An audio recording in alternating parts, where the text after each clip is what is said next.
রাসূলকে কি কষ্ট দেওয়া যাবে? কথা বলেন। এখানে হাফেজ সাহেবরা আছেন, ভুল হলে বলে দিবেন, ভুলের ঊর্ধ্বে আমিও নই, কেউ নই।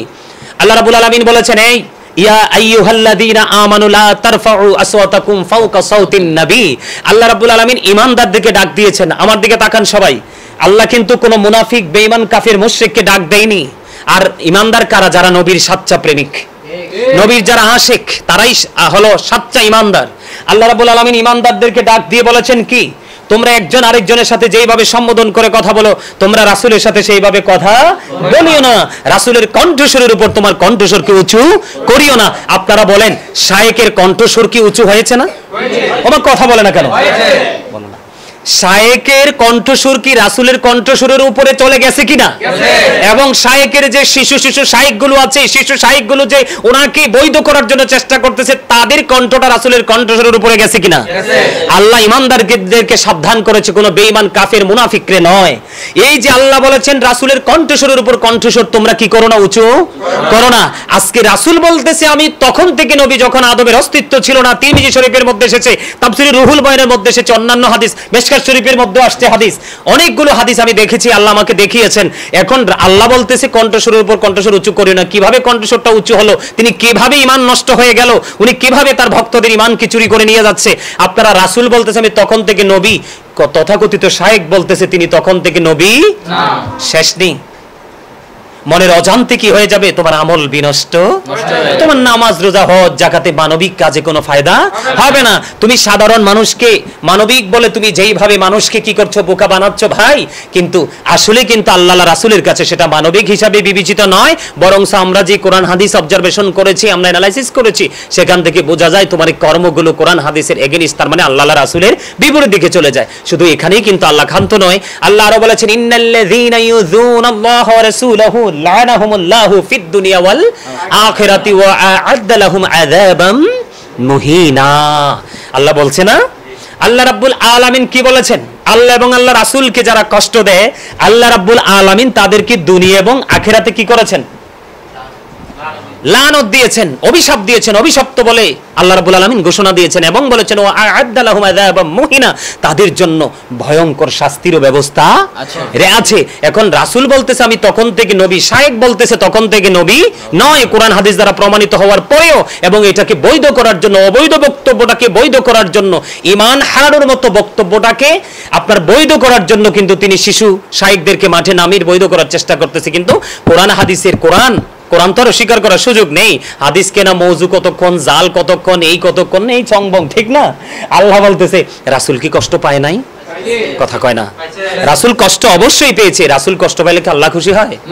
এই যে আবতার বলতে দেরি, রাসূল কষ্ট পাইছে, শুনছে, আল্লাহ তো আরো বেশি কষ্ট পাইছে, সাথে সাথে সূরা কাউসার নাজিল করে দিয়েছে।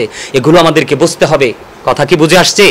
আরে ভাই, তোমার জীবন আমি গাজী সুলাইমান না থাকলে এমন কোনো সমস্যা নেই, আলেম ওলামা না থাকলে সমস্যা নাই, কিন্তু নবী যদি তোমার জীবন থেকে হারিয়ে ফেলে, তাহলে তোমার জীবন দুনিয়া আখিরাত দুই জাহান বরবাদ হয়ে গেল, তাই না? এবার আমি আরেকটু বলতে চাই, তোমরা কি বিরক্ত হও?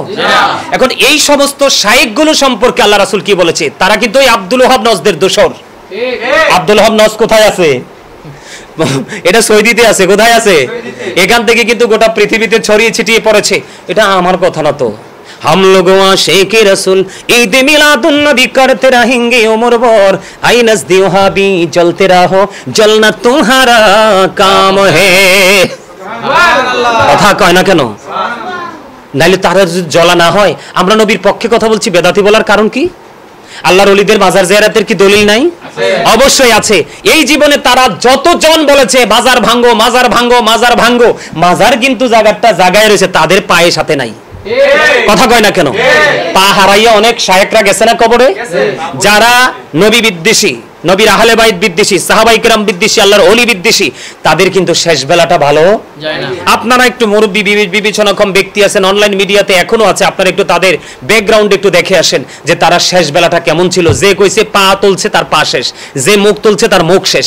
এখানে তার কারণ হলো, আমি একটা কথা বলি, যে এই যে আব্দুল ওহাব নজদের কথা বললাম, আব্দুল ওহাব নজদের কথা বললে কিন্তু অনেকেরই গায়ে লাগে। তো গায়ে লাগলে কিছু করার নাই। যদি গায়ে লাগে, আমি মনে করব তাহলে তুমি ওখান থেকে আসছো প্রোডাক্ট হিসাবে বাংলাদেশে সাধারণ মানুষের ঈমানকে ধ্বংস করার জন্য।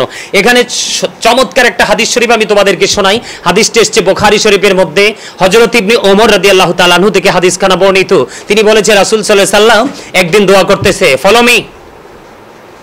আল্লাহ রাসূল কি করতেছে? দোয়া করতেছে, আল্লাহুম্মা বারিক লানা ফি শামিনা, আল্লাহুম্মা বারিক লানা ফি ইয়ামানিনা। এখন কিছু লোক এসে বললেন, ক্বালু ইয়া রাসূল আল্লাহ ওয়া ফি নাজদিনা। এবার রাসূলকে বলতেছে, হে আল্লাহ রাসূল, আপনি আমাদের নজদের জন্য একটু দোয়া করেন। কি করেন? আপনি আমাদের নজদের জন্য একটু দোয়া করেন। কিন্তু দেখেন, আপনারা অত্যন্ত বুঝবেন, কিন্তু আমি আবারও বলছি, আপনারা কিন্তু আবেগী হওয়ার দরকার নাই। আমি গাজী সুলাইমানকে ভালোবাসেন, 100 বার ভাসেন, আবার ঘৃণা করলে 100 বার করেন, কিন্তু আপনি আমার দিকে তাকানোর দরকার নাই। আমার বক্তব্যের দিকে তাকান, আমার বক্তব্যটা কতটুকু কোরআন হাদিস দ্বারা প্রমাণিত সেটা দেখে আপনি হয় মানবেন, না হয় না মানবেন। আমি আবারও বলছি, আবেগ দিয়ে জীবন চলে না, বিবেক দিয়ে জীবন চলে। আবেগ দিয়ে ফিউচার ব্রাইটনেস করা যায় না, বিবেক দিয়ে ব্রাইটনেস করা যায়। আমি আপনাদেরকে বলছি, এখনকার ফিতনার যুগ, দুনিয়া ধ্বংসের পথে। আল্লাহ রাসূল বলেছেন, পৃথিবীতে কিয়ামতের পূর্বক্ষণে সবচেয়ে নিকৃষ্ট মানুষ হবে আলেমরা, কারণ তাদের জ্ঞান থাকবে না, ভালো কিতাব দেখার নসিব তাদের হবে না, তারা এই জন্য মূর্খ হয়ে যাবে। আর যারা শিক্ষিত আলেম, তারা কি করে যাবে? পৃথিবী থেকে চলে যাবে। তারা চলে যাওয়া মানে তাদের সিনাই করে কিতাবও চলে যাওয়া। তখন এলেম শূন্য হয়ে পড়বে পৃথিবী, আর সাধারণ মানুষ পড়বে বিপদে। এই এখন কিন্তু বর্তমান সময়টা আপনারা দেখেন, যদি এই শায়েক যদি এই বিভ্রান্তকর বক্তব্য, ইমান হরণকারী বক্তব্য না দিত, গোটা পৃথিবীতে কিন্তু মুসলমানদের মধ্যে একটা বিভ্রান্তি সৃষ্টি হতো না। তাহলে কি বুঝবো? এই হাদিস দ্বারা প্রমাণ। দেখেন তারা কতটা ফিতনাবাজ। আল্লাহ রাসূলকে যখন বলল, ক্বালু ইয়া রাসূলুল্লাহ ওয়া ফি নাজদিনা, রাসূলকে বলতেছে আমাদের নজদের জন্য একটু দোয়া করেন, কিন্তু রাসূল বলতেছে আবার আল্লাহুম্মা বারিক লানা ফি শামিনা, আল্লাহুম্মা বারিক লানা ফি ইয়ামানিনা। আবার তারা নেক্সট টাইম এসে বলল, ক্বালু ইয়া রাসূলুল্লাহ ওয়া ফি নাজদিনা, আমাদের নজদের জন্য দোয়া করেন। দুইবার কিন্তু তারা অ্যাপ্লিকেশন কি করেছেন? কিন্তু রাসূল দুইবার এটাকে ইগনোর করেছেন, এটাকে অ্যাভয়েড করেছেন, রাসূল অ্যাকসেপ্ট করেননি। তৃতীয়বার আমার রাসূল বলেছেন, এখান থেকে ফিতনা বের হবে, এখান থেকে শয়তানের শিং বের হবে, এখান থেকে ভূমিকম্প বের হবে। তাহলে আপনারা বুঝেন, এখনকার যে তথাকথিত শায়েক এবং তাদের শিশু শায়েকরা যারা আছে, তারা কি, আপনারা কি মনে করেন এটা কি ফিতনা না? এটা কি গোটা মুসলিম জাতির জন্য, বিশ্বের জন্য কি এটা ফিতনা না? কথা বলে না? এটা কি আমাদের জন্য ফিতনা কিনা? আরে বলে না কেন সবাই? এটা কি আমাদের জন্য ফিতনা কিনা? আজকে আমাকে আমেরিকা থেকে ফোন দিয়ে বলতেছে, হুজুর এই বিষয়ে কথা বলেন, সলিউশন চাই। মহিলাদেরকে তারা মসজিদে নামাজ পড়ার জন্য, জামাত পড়ার জন্য বের করে নিয়ে যাচ্ছে, হুজুর এই ব্যাপারে কথা বলেন, সলিউশন চাই। লন্ডন থেকে ফোন দিয়ে বলতেছে, ইতালি থেকে ফোন দিয়ে বলতেছে, আর মেসেজ তো শেষ নাই।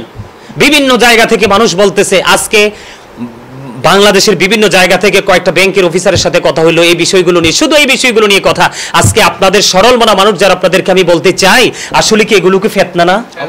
আজকে তারা বিভ্রান্তি সৃষ্টি করতেছে, আর আমরা সমাধানের জন্য কথা বলতেছি। এখন যারা বিবেকী তারা কিন্তু বিবেচনা করতেছে, আর যারা বিবেকবান হতে পারেনি তারা কিন্তু কি করেনি? তারা সমালোচনা করতেছে। আরে ভাই, আমার সমালোচনা করার সমস্যা নাই, কিন্তু এই সমালোচনা যদি নবীর বিপক্ষে চলে যায়, তাহলে কিন্তু তোমার তো দুনিয়াও শেষ, আখিরাতও শেষ। কারণ তোমরা চিন্তা করবে যে হুজুর এই কথাটা নিয়ে কেন ইমান চলে যাবে? তোমার মূল ইমানই হচ্ছে রাসূল। কি তুমি সবই মানলা, রাসূলের পরিপূর্ণতাকে তুমি মানতে পারলা না, তুমি ইমানদার হতে পারলা না। তাহলে কি করতে হবে এখন? এই যারা ফিতনা সৃষ্টি করতেছে তাদের সম্পর্কে তথ্য হলো তোমাদেরকে বলছি, দেশ ও প্রবাস থেকে যারা শুনবেন এবং শুনছেন সবাইকে আমি বলতে চাই, ও ইয়াকুম ও ইয়াহুম লা ইউদিল্লুনাকুম ওয়া লা ইফতিনুনাকুম, তোমরা তাদের থেকে দূরে থাকো, তাদেরকেও তোমাদের থেকে দূরে রাখো, কেননা তারা যেন তোমাদেরকে ফিতনায় ফেলতে না পারে, পথভ্রষ্ট করতে না পারে। কথা কি বুঝে আসছে?